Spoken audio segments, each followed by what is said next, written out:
now let's turn on the battery.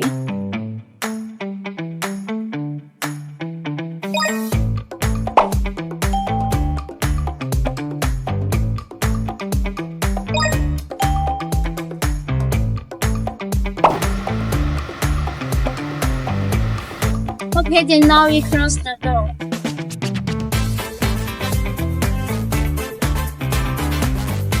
Okay, now let's use a water gun to test it.